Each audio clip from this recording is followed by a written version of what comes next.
Hey everyone, welcome to Bad Publicity. I'm Jameson. Sly Squid. Corpse Morn. Today we're talking about Zaibatsu Loyalty. It's a Jinteki Asset. It seemed like we planned the guns, but we didn't. That was all Caleb copying me. So, I'm going to talk about this card first off. I run it. I run 3 copies of them. We had 2 core sets, and I found that 2 of these wasn't enough. So this card is a $40 card to me. So I literally bought my 3rd core set for this card specifically. My deck runs, it's an asset-heavy deck. I'm running the new Persona.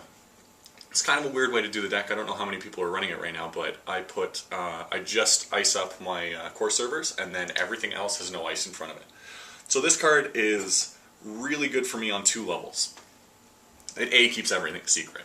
I want this in my hand first turn as many times as possible. It's going to hide all of my tricks, and it's going to keep everything really safe for me. The second thing is I love the fact that it's an asset that trashes for 4. A lot of my deck it acts like a maze. So what I want people to do is waste their clicks on my runs, potentially run into my Enigmas, Vipers, and soon to be Hourglass, but I want to waste the corpse time or the runner's time as much as possible. And I love this card because when they run into it, they really don't want it on the board. And I don't think anybody thinks that I'm running 3 of them when they actually trash the first one.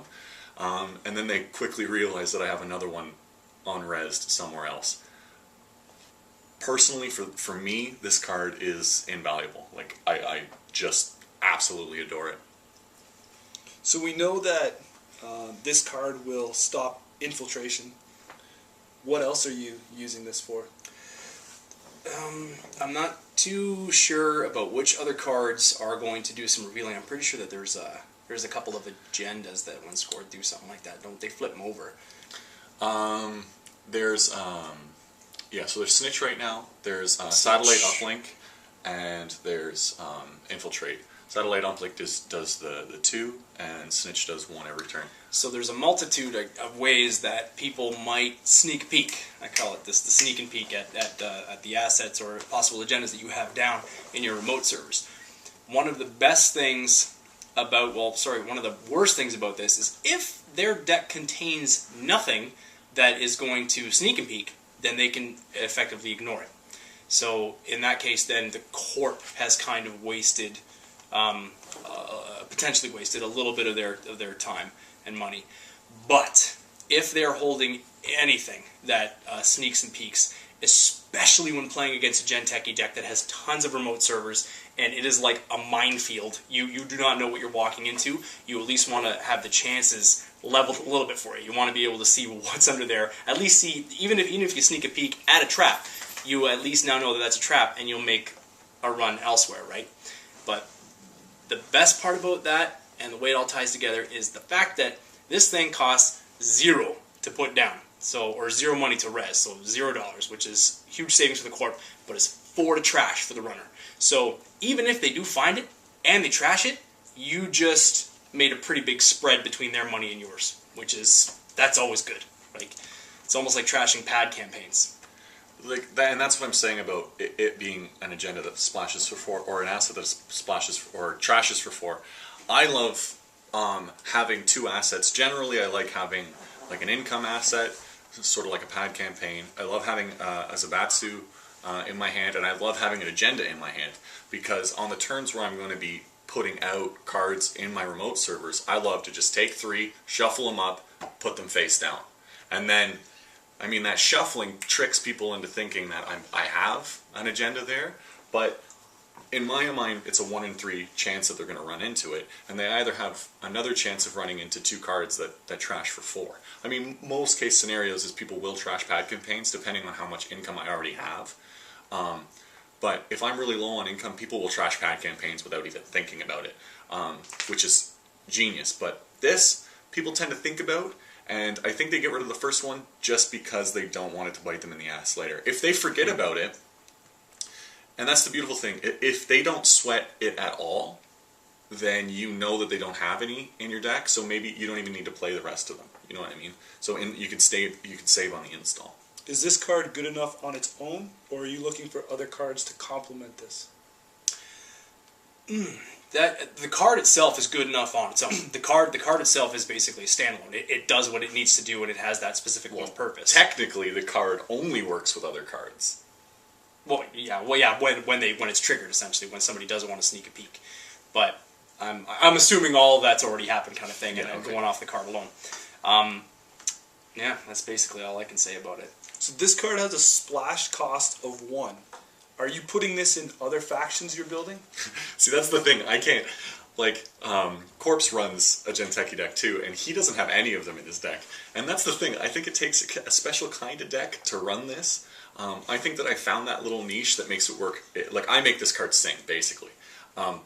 But I can't even see every Jinteki deck wanting to run this, let alone other decks wanting to splash this. Yeah. Personally, I don't see splashing it. We don't know how the game's going to change, but right now, yeah, as it stands, as the date of posting here, I can't even really justify putting it into my deck because of the fact that it's not like I'm doing what he's doing. We're laying out tons of remote servers, and I'm possibly taking a gamble. Like when he's saying that shuffling thing. By the way, that's terrifying because he could have one agenda. He could have no agendas. He could have all 3 agendas. 3 snares. But the fact that he's shuffling it makes you believe that it is random, and there's going to be randomness in there, as if you're just holding 3 agendas, you wouldn't care which order you put them down, you just put all 3 down without shuffling. The shuffling is terrifying. Our tournament organizer, to touch on that a little bit, our tournament organizer, Lindorm, who we're going to be talking about a lot too in this webcast, he has it in his mind that it's random, and he has it, and I've tried to explain to him that it's all engineered to trick you into wanting to do something. I love throwing down 3 assets that trash for 4, and then just making them really, really want to make a run on my core servers, and then check out all 3 of those things. And it's just wasting their money. It's a waste. Wasting all their money. Waste of their money. It makes me laugh. It's brilliant. So what do you do when you come up against a card like this? Pray that they don't get to use it. I will... Me personally, if I was coming up against this and I had infiltrations in my hand, and say he's already, flipped 1 and I know he's got it, then chances are I will attempt to play the remainder of the game expecting that my infiltrations are going to fail. And if that's the case, then I will only...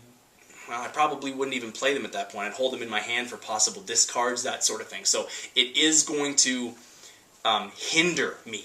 Essentially, it's going to hinder anybody who likes to sneak in. And that's another thing that you're touching on, with the fact that there's a chance that, and this is why I love the card so much, there's a chance, you said it, if they're not running anything that infiltrates or exposes, we should be saying expose, but anything that exposes a card, if they're not running any of that, you're right, I am kind of running at a disadvantage, but I found a way to make it regardless work for me, making them want to make runs. But now, on the exact reverse of that, if they're running those cards, then there's just more cards in your hand that you actually have to pay clicks to draw, that you're drawing, and it's a dead card. You know what I mean? And that's exactly and I would do the same thing. If I saw one of those things out, I'd be like, okay, you've got more. And especially when I can see 11 or 12 remote servers, I'd be like, you definitely have more of those in play. And I'm just going to be drawing dead cards. Even with the rarity of this card from the core set, you're expecting a lot of people to have multiple copies?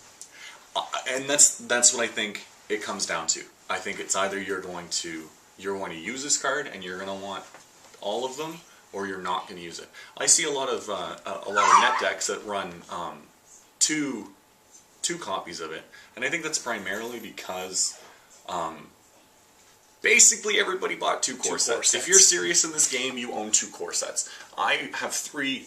I mean, I bought that 3rd one, and I kind of said, oh yeah, I'll buy the 3rd one just so my girlfriend can play too, but primarily bought it for this card. Oh, sorry, before we go on, I'm sorry to anybody in England. When I said 2, I meant 2. Alright, go on. Gang signs. Well, no, that's like... oh yeah. Oh yeah. So England. Put 2 copies in. We rate our cards out of 7, and me personally, this, because of the low splash value on this card,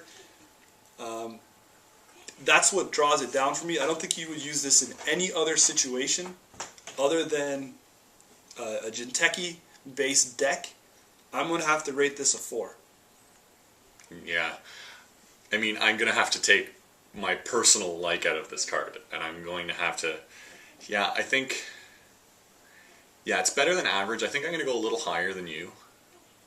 I want to go 5 or 6 on this one. I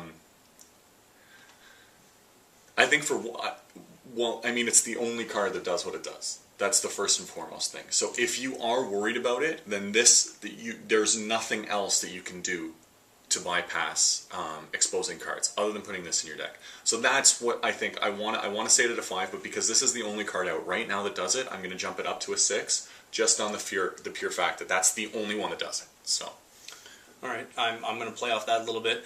To me, the way that I would build decks,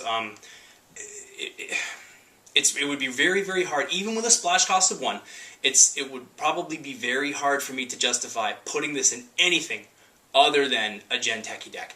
There's not a lot of other decks out there that are afraid of sneak and peeks, because basically no other decks out there are going to be holding the amount of traps, the amount of June bugs, the amount everything of snares. they do is kind of on a whim. They're like, if I pull this